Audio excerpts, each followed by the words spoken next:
Doctor, இந்த biopsy test எடுக்க சொல்லியிருக்கீங்க. இந்த பயாப்சி டெஸ்ட் எடுத்தால் கேன்சர் பரவுமா அப்படின்ட்டு நிறைய பேர் என்கிட்ட கேள்வி கேட்டிருக்காங்க. ஸோ பயாப்சி டெஸ்ட் அப்படிங்கிறது வந்து ஒரு சந்தேகப்படக்கூடிய ஒரு கட்டியோ ஒரு புண்ணோ இருந்தது அப்படின்னா அதுலேருந்து ஒரு சின்னதாக ஒரு பீஸ் எடுத்து பண்ணுவாங்க. அப்படின்னா அந்த இடத்துல கொஞ்சம் அனஸ்தீசியா கொடுத்துட்டு வலிகிற மாதிரி பார்த்துட்டு ஒரு ஓரத்துலேருந்து ஒரு சின்னதாக ஒரு பீஸ் எடுப்பாங்க. ஒரு ரொம்ப ரொம்ப மைன்யூட் பீஸு. அதை எடுத்து மைக்ரோஸ்கோப்பில் டெஸ்ட் பண்ணிவிட்டு இதில் கேன்சர் இருக்கா இல்லையா, இல்லை இது என்ன மாதிரி ஒரு புண்ணு அப்படின்னு தெரிகிற ஒரு மாதிரி ஒரு டெஸ்ட். நம்ம எடுக்கிற அந்த இவ்வளோ பெரிய புண்ணில் ஒரு சின்ன பாகத்தில் தான் எடுக்க போகிறது.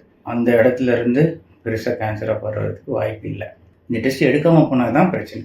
சில பேர் வந்துட்டு இவர் சும்மா இருக்கிற பொண்ணை பயாப்சி எடுத்து விட்டுக்கலான்றாரு, அது பாட்டுக்கு பெருசாகிடுச்சுன்னா யார் பொறுப்பு, நான் அதனால நான் பயாப்சியெலாம் பண்ணிக்க மாட்டேன் அப்படின்னு சொல்லி விட்டால் தான் பெரிய பிரச்சனை. இந்த பொண்ணு தான் நாளடைவில் பெருசாகி அது கேன்சர் ஆகிது குணப்படுத்த முடியாத அளவுக்கு போய் நிற்கலாம்.